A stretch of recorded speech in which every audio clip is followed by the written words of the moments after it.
Olá, mulher! Quem você escolhe ser hoje? Como você vai tratar aqueles que ama durante uma crise pessoal?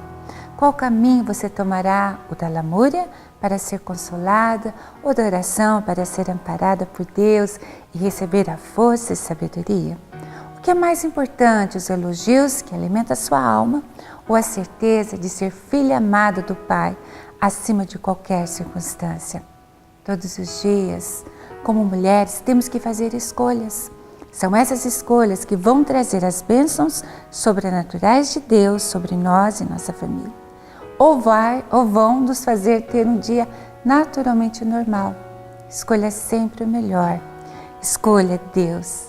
Em Provérbios 3, de 1 a 2, a palavra é muito clara a nos advertir e ao mesmo tempo nos deixar uma promessa.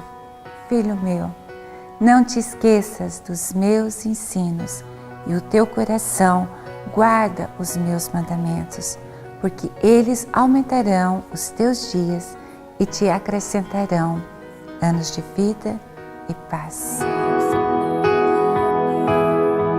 Às vezes as escolhas que Deus tem para nós não são as que pensávamos, mas com certeza são as melhores. Que o Senhor nos abençoe a fazermos as escolhas certas.